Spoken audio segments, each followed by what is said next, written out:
बहुत अच्छा बोले हैं। इसमें जो है मनुष्य योनि कैसे आदमी को प्राप्त होती है, सबसे पहली बात है इसकी चर्चा। मनुष्य योनि में क्या है, बड़े बड़े भाग मानस तन पावा, सुर दुर्लभ सद ग्रंथन गावा।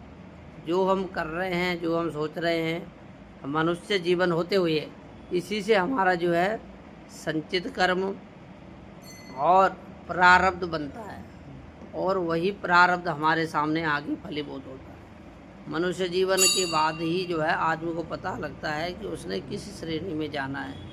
उसने अच्छे कुल में जन्म लेना है, ब्राह्मण कुल में जन्म लेना है, और क्षत्रिय कुल में, वैश्य कुल में, शूद्र कुल में, 4 प्रकार के जो है वर्ण है।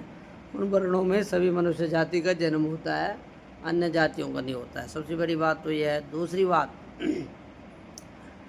कि जो ब्राह्मण योनि है, 84 लाख योनियों में 1,32,000 योनि ब्राह्मण जन्म लेने से जो है ज़्यादा उसने भोगी है, तब उसको मनुष्य देह मिला है, तब उसको ब्राह्मण कुल में जन्म मिला है। अन्य जो योनियों में जन्म मिल जाएगा, लेकिन ब्राह्मण कुल खानदान में जन्म मिलना बहुत मुश्किल है।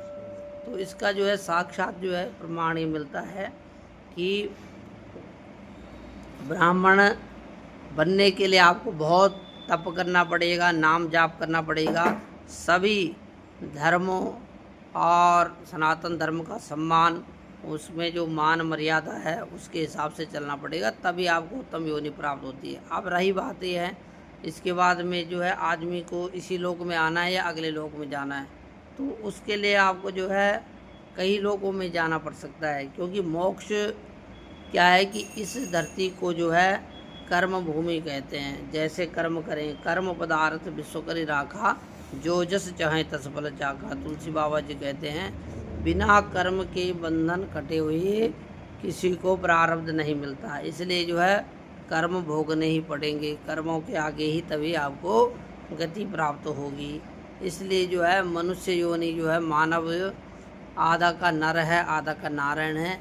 एक बुद्धि उसकी जो है अपनी गृहस्थी में रहती है, एक बुद्धि उसकी परमात्मा में होती है।